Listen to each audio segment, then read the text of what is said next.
The moment she said it, everything else blurred into silence. Her voice didn't rise or tremble. It cracked just enough to sound like she believed she was sparing me pain. Yes. Yes. I had an affair. And the kids, they're not yours. The words were spoken as if she'd simply forgotten to pick up milk, not torn apart the very fabric of my life. I didn't yell. I didn't ask her why. I walked over, opened the front door, and told her to go. And she did. No suitcase, no tears, no explanation.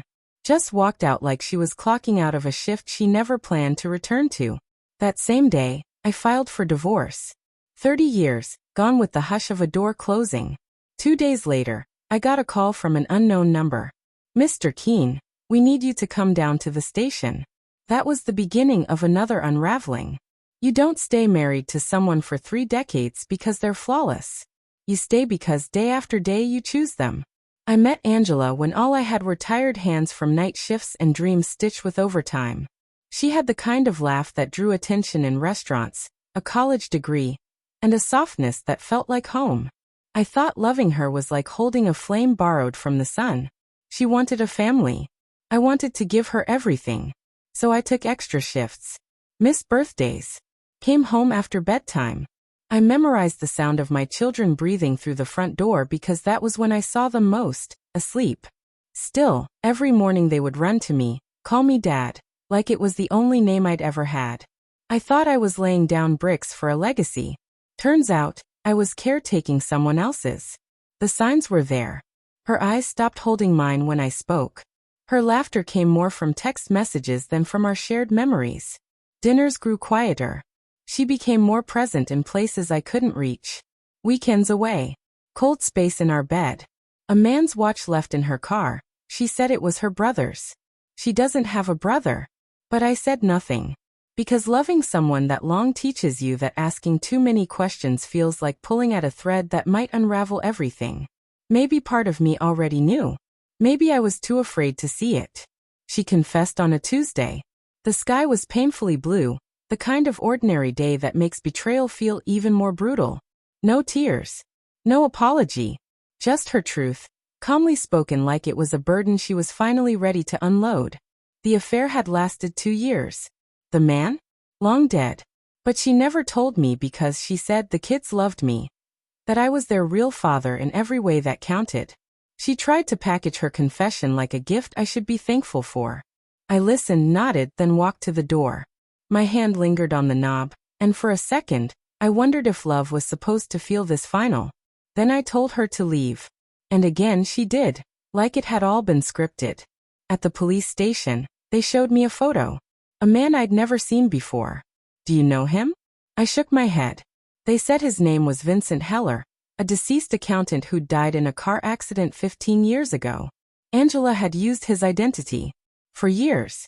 Offshore accounts. Forged signatures. Wire fraud. She'd siphoned over $200,000 from our joint finances into a web of shell companies, aliases, and fake addresses. Some of that money had been earmarked for college savings. Some was my pension. Had I noticed anything strange? They asked. I had. But I always thought love meant looking the other way. Trusting without proof. I didn't take her back. I didn't scream in the courtroom. I signed the papers without shaking, watching her try to meet my gaze, maybe hoping for a trace of the man who once brought her coffee before work. But all I had left to give her was silence. She lost everything. The kids, even after hearing the truth, stayed with me. Because they remembered who packed their lunches, who stood on the sidelines of every football game, who clapped offbeat at dance recitals and taught them how to tie their shoelaces. I was the constant. The one who showed up, even when it hurt. In court she begged for mercy. Cried. Claimed she was confused. But the judge didn't fall for the performance. She walked away with nothing but a worn suitcase and a last name that no longer fit her. The last time I saw her, she was standing outside the courthouse. Alone. And somehow smaller. Like the lies had been propping her up. And now she was crumbling without them. She asked if I hated her. I didn't respond. Because hate is too heavy and I've carried enough. I looked at her. Really looked. Then I turned and walked away. People say fatherhood is about DNA. But they're wrong. Fatherhood is showing up. It's being there when no one else claps. It's the things no one sees. The choices no one rewards. Real love isn't something you cheat for. It's something you prove every day. Last month, my daughter asked if I'd help her move into her university dorm. My son calls me when he gets stuck writing music. He's learning guitar. They still call me Dad. And I still answer.